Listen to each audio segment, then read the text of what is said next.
Bonjour à tous et bienvenue sur cette vidéo d'introduction au réseau de neurones. Cette vidéo est une traduction d'un précédent contenu que j'ai publié sur ma chaîne en anglais. Je vais y couvrir la notion de data flow, à savoir comment une information transite au travers de différentes couches de neurones, en prenant tout d'abord appui sur l'inspiration biologique, puis en m'intéressant à la notion des portes logiques qui seront ensuite développées en Python. Tout le contenu est disponible sur mon GitHub, dont vous trouverez aussi le lien en description.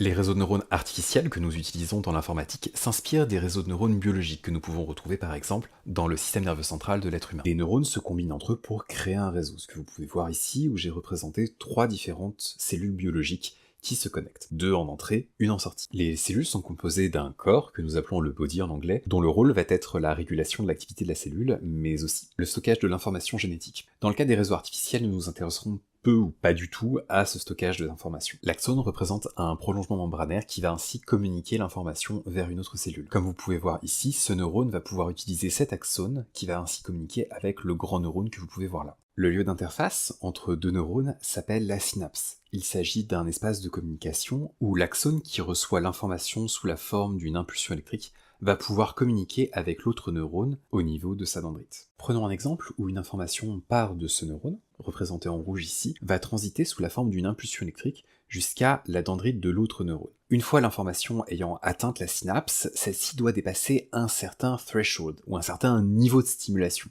Si cela ne se produit pas, alors l'information est tout simplement perdue et ne va pas transiter au travers de cet autre neurone. À présent, considérons que nous n'avons pas un seul neurone stimulant, mais que nous en avons deux. Leur information va ainsi transiter au long de leur axone respective jusqu'à atteindre chacun une dendrite. Si la somme des deux stimulations parvient à dépasser notre seuil d'activation, l'information sera cette fois conduite au travers de l'axone de notre troisième neurone afin de pouvoir solliciter une réponse ou une activation. Il peut très bien s'agir de la fonction active mon bras de manière à le lever, ou encore de reconnaître que ce que je vois est bel et bien un chat ou un chien. Les réseaux de neurones artificiels cherchent à reproduire ce type de comportement. Dans le schéma qui se trouve face à vous, j'ai ainsi cherché à reproduire notre situation précédente. Nous avons deux neurones d'entrée que nous allons appeler input, ainsi qu'un neurone de sortie que nous allons appeler output. Dans ce cas-ci, l'information passe dans l'équivalent d'un axone, et la force de la stimulation est représentée sous la forme d'un poids que nous attribuons à cette connexion. Afin de déterminer cette force, nous allons nous contenter de multiplier le poids de ce neurone par le neurone d'input que nous avions en amont. L'opération est ainsi répétée pour tous les neurones se connectant à notre neurone d'output.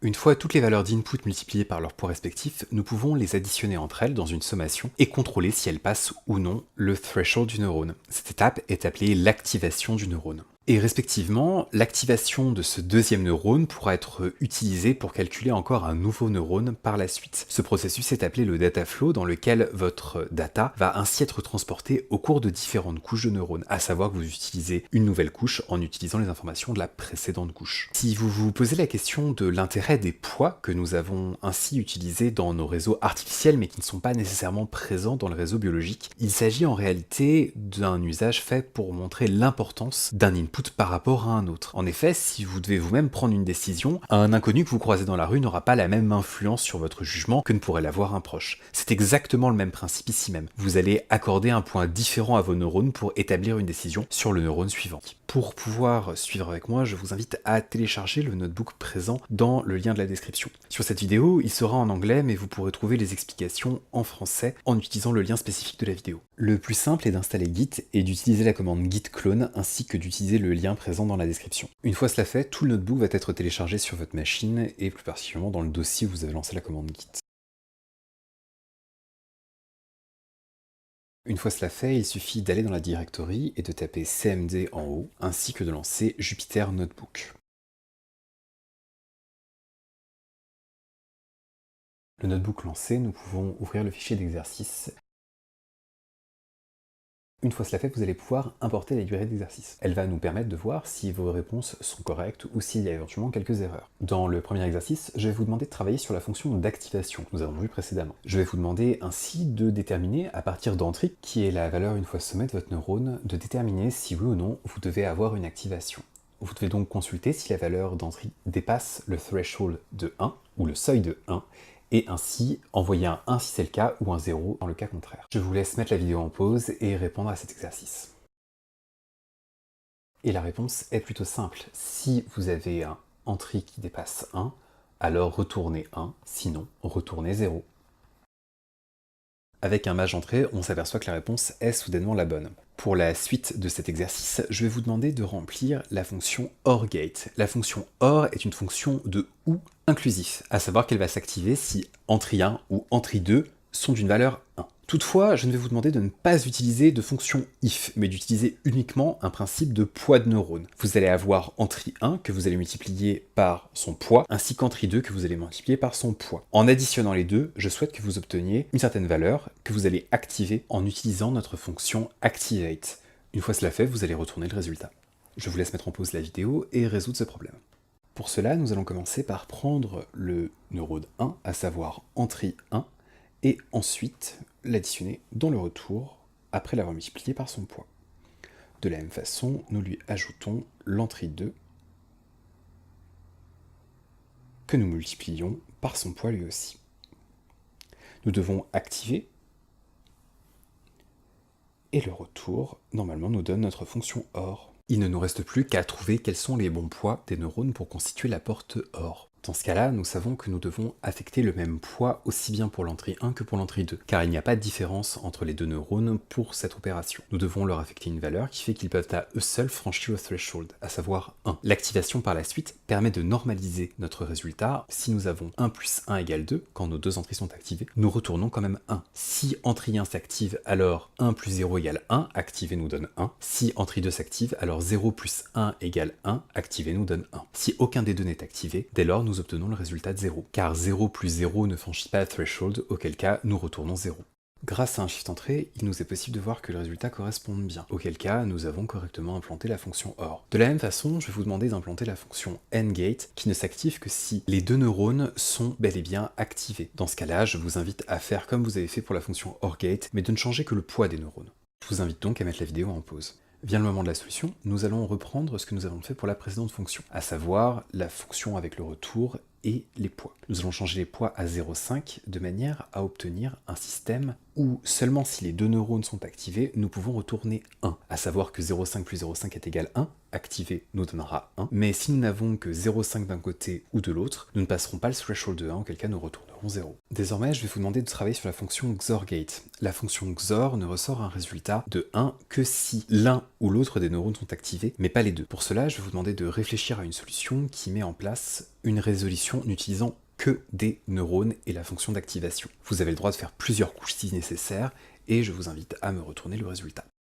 Pour résoudre cet énoncé, nous allons reprendre la fonction AND, car nous avons besoin justement d'avoir une notion de concomitance entre les deux entrées, et nous allons aussi prendre la fonction OR-gate, car nous devons consulter si les deux OR et AND sont bel et bien présents. Pour cela, nous allons ensuite adapter afin d'introduire la notion de poids. Et nous allons créer une troisième couche de neurones qui sera notre couche de sortie. La première consistant avec nos couches d'entrée, nous avons nos inputs, entry 1, entry 2. La deuxième, nous avons un neurone qui fait office de fonction AND, un neurone qui fait office de fonction OR, et nous allons chercher ensuite à trouver quel est le poids de la fonction OR et de la fonction AND afin de déterminer la fonction XOR.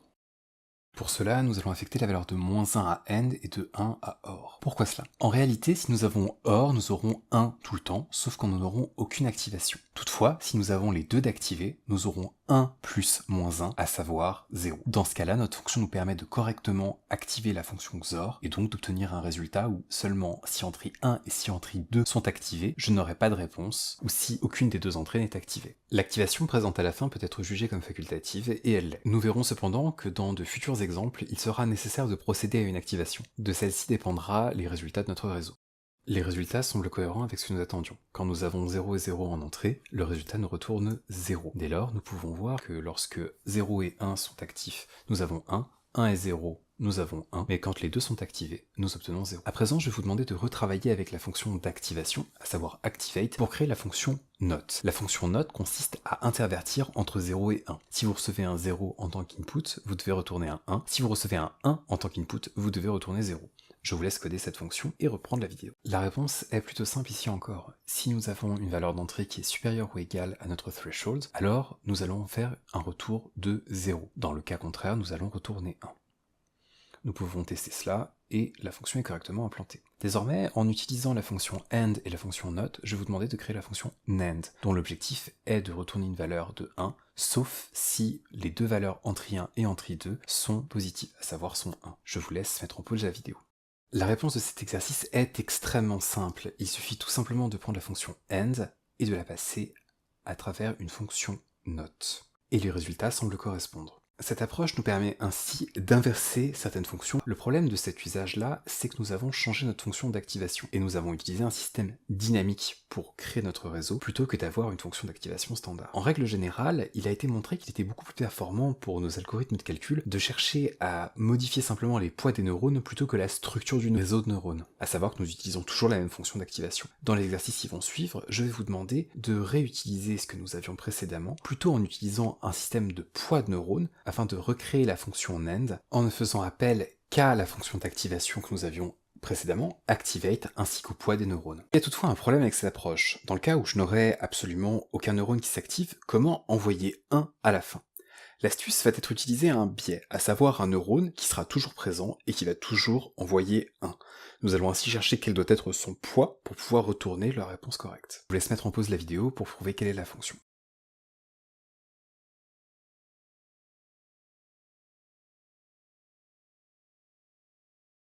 Et la réponse n'est pas bien compliquée. Il suffit d'affecter au poids AND la valeur de -1, ainsi qu'au bias la valeur de 1. Ainsi, nous obtenons la valeur de 1 tout le temps, sauf quand AND est activé, auquel cas nous obtenons la valeur de -1 plus 1 est égal à 0. En activant, nous obtenons ainsi la valeur de 0 uniquement quand AND est activé. Sur le même principe, je vous invite à compléter les fonctions qui suivent. Elles ne devraient pas représenter de difficultés majeures si vous avez suivi. Je vous retrouve sinon pour la suite de ces tutoriaux où nous allons nous intéresser aux algorithmes génétiques.